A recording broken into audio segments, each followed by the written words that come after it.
Hello everyone, welcome to USA State. I am your host Kevin. Today we are talking about a story that is turning heads across the immigration community.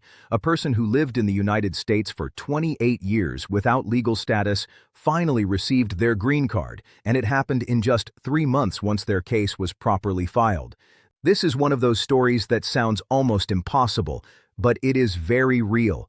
And it raises a lot of questions for millions of people who have been living in the shadows for years, sometimes decades. Who qualifies for something like this? What actually changed to make this approval move so fast? And does this mean the rules are shifting for long-term, undocumented residents? If you are interested in this topic and liking this video, please stay tuned until end of the video.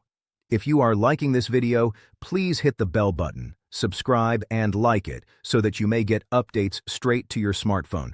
Now let's get into the video. Let's take a closer look at what actually happened here.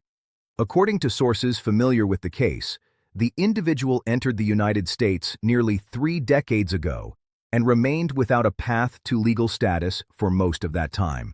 That is not unusual. Reports suggest there are more than 11 million people currently living in the United States without documentation, many of whom have been here for 10, 20, even 30 years.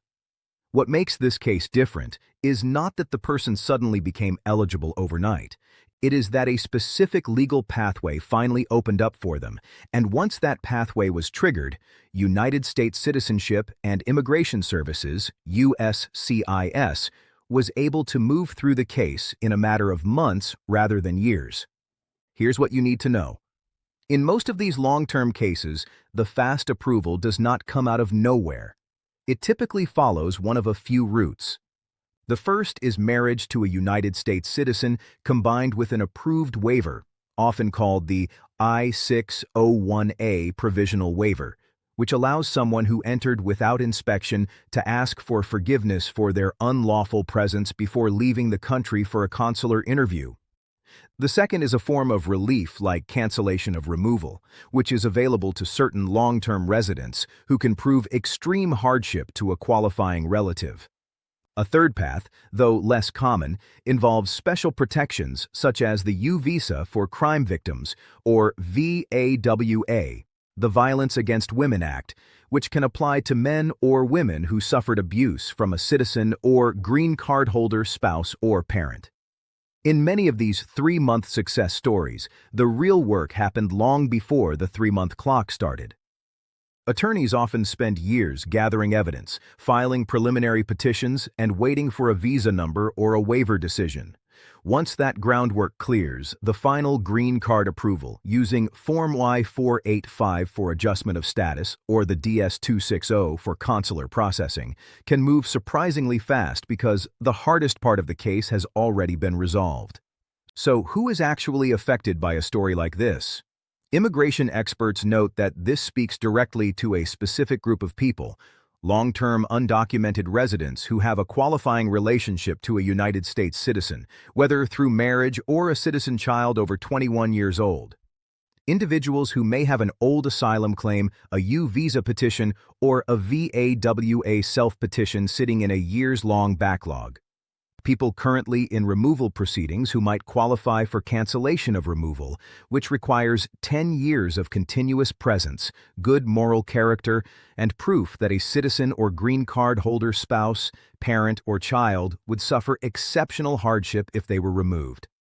And beyond these, family members who have simply been waiting on the sidelines, unsure whether staying quiet or coming forward was the safer choice. But what does this mean for someone watching this video who has also been here for 20, 25, even 30 years? The honest answer is that it depends entirely on individual circumstances. Legal analysts suggest that no two cases are truly alike. A person's entry history, whether they came with a visa and overstayed or crossed without inspection, their criminal record, if any, their family ties, and the specific benefit they are applying for all change the timeline dramatically. While there have been some modifications to how USCIS processes certain waiver applications, there has not been a blanket policy announced that speeds up every long-term case. Despite these individual stories going viral, advocacy groups warn that many people mistake a single fast approval for a new government program or automatic amnesty, and that is simply not accurate. This is one of the biggest misconceptions floating around, that if you have lived here long enough, the government will eventually just approve you. In practical terms, time alone is not what unlocks status. It is the legal pathway, the paperwork, and often years of preparation behind the scenes.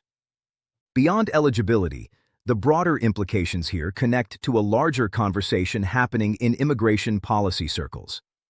Processing times for family-based petitions, like Form Y-130, currently range anywhere from 12 to over 24 months depending on the service center and category. Provisional waivers under I-601A have seen fluctuating processing times as well, often 8 to 14 months in recent reporting. When a case like this 3-month approval surfaces, officials argue that it reflects efficient case preparation rather than a systemic speed-up. However, before jumping to conclusions, it is worth noting that USCIS has made some internal changes to reduce backlogs in certain categories, and that can occasionally mean a case that has already cleared its major legal hurdles moves through final approval faster than expected. In practical terms, what should someone in a similar situation actually do? This is really the biggest question people are asking after hearing a story like this. The first step, according to immigration attorneys, is getting an honest case evaluation. Not every long-term resident qualifies for cancellation of removal, a U visa, VAWA, or a marriage-based waiver, and pursuing the wrong path can waste years and money. Second, gathering documentation early matters enormously. Tax records, proof of continuous residence, school records for children, medical or psychological evaluations for hardship claims. These are the building blocks that make a fast final approval possible once a case reaches that stage. Third, understanding that public charge rules, which examine whether an applicant might rely on certain government benefits, and background checks including biometrics and in-person interviews, are still very much part of the process, even in cases that resolve quickly at the end. As a long-term resident or someone with a family member in this situation, this story might feel like a mix of hope and frustration. Hope, because it proves that decades of uncertainty can end in resolution. Frustration, because the road to that 3-month final approval was likely paved with years of legal work most people never see on camera. Many fear that stories like this create unrealistic expectations, and immigration experts caution against assuming a similar timeline without a full legal review. It remains to be seen whether policy shifts will continue to streamline these final stages for other applicants with similarly strong cases. But for now, this remains a case-by-case reality rather than a new general rule. There is also a silver lining worth mentioning here. Cases like this one tend to encourage other long-term residents to finally seek a proper legal consultation instead of continuing to wait in silence. In practical terms, the biggest concern many viewers share is fear. Fear of coming forward, fear of an old removal order, fear that reaching out to an attorney could somehow expose them to enforcement action from Immigration and Customs Enforcement, ICE, or Customs and Border Protection, CBP. To put this in perspective, a licensed immigration attorney operates under strict confidentiality rules, and a proper case evaluation does not automatically trigger any enforcement action. What this translates to is a simple but important takeaway. Information is not the same as danger, and understanding your options is always safer than staying uninformed. The future outlook here really depends on continued backlog reduction efforts at USCIS and how consistently waiver and cancellation of removal cases are processed across different service centers. Some regions have reported faster turnaround in recent months, while others remain slower, so location can genuinely affect the timeline as much as the underlying case itself. That's all we have for this bulletin. The USA Morning Channel provides all necessary visa information and procedures for your U.S. immigration journey. It is important to understand the United States immigration processing steps, visa application requirements, processing times, forms, fees, and more.